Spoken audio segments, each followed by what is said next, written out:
You know, Bobby, it's just crazy. A lot of money is paid out to people because it just keeps getting paid and nobody does anything about it. It really hurts Social Security and hurts our country.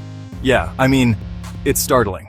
1.3 million people from ages 150 to 9, and over 130,000 people, according to the Social Security databases, are age over 160 years old.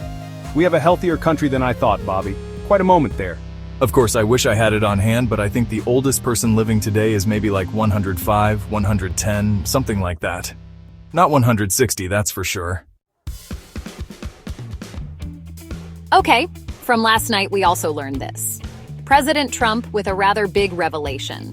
It involved the deadly bombing outside the airport in Kabul during the August Biden administration chaotic withdrawal out of Afghanistan.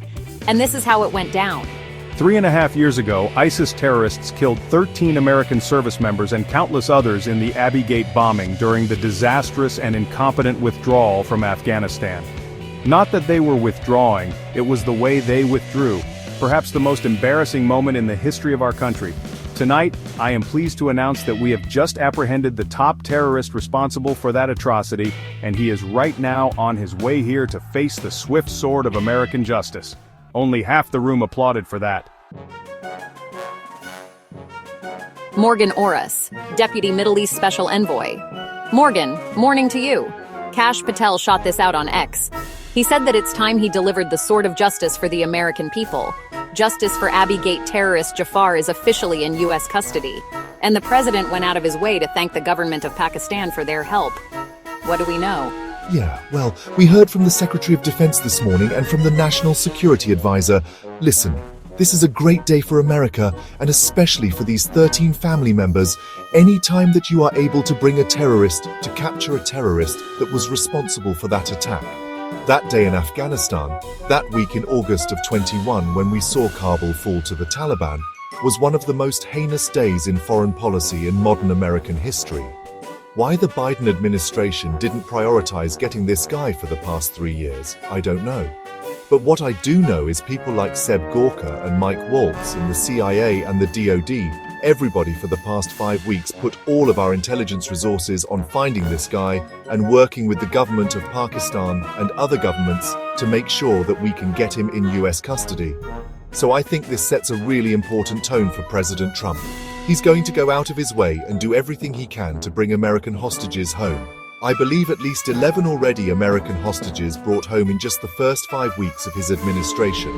But he's also going to go out of his way to go after the terrorists that tried and do kill Americans. And so if you're a terrorist, if you're plotting against America, President Trump is coming after you. 170 Afghans also killed in that suicide bombing there. That's right. Extraordinary. Let's talk about Ukraine. It appears to me that the ball is in Zelensky's court at the moment. Here's how the president described a letter that he had received from the leader in Ukraine. I received an important letter from President Zelensky of Ukraine. The letter reads, Ukraine is ready to come to the negotiating table as soon as possible regarding the agreement on minerals and security. Ukraine is ready to sign it at any time. We've had serious discussions with Russia and have received strong signals that they are ready for peace. It's time to halt the killing. It's time to end the senseless war. Morgan, I want you to weigh in on this. And John Ratcliffe on Fox Business earlier today, head of the CIA, said that some of the aid to Ukraine will be frozen. I don't know how that works or how much of that happens, but what is your measure of what the next move is here?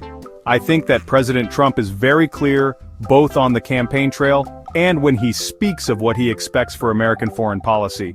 And one of the things that he has been campaigning about and talked about since he's been president is the fact that he wants to be a president of peace.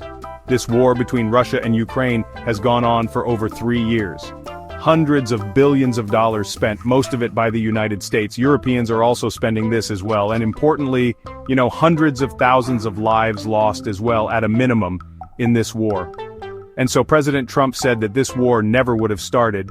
He reminded everybody that he was the first president to send that military aid to Ukraine and not just blankets and sheets as President Obama did. And of course, Putin didn't invade on his watch.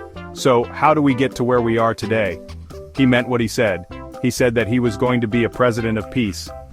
This war has gone on for over 3 years. It's unpalatable to think that this can go on for many more years. So he wants to get to a resolution because it's in the best interest of the Ukrainian people, of our European partners and allies, and of course in the best interest of the American taxpayer. I think we're all encouraged to hear the change in tone from Zelensky yesterday, and I think that that's something that Scott Bessent and my boss Steve Wickoff will continue to work on with President Zelensky.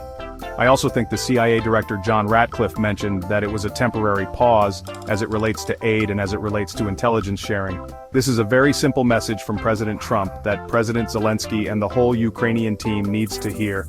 Come to the table, ready to make peace. And when you're ready to do that, then we're ready to move on. Okay, Morgan, we'll see what happens next, right? Could be news today. Morgan Orris, nice to see you. Thanks for coming on. All right, thank you.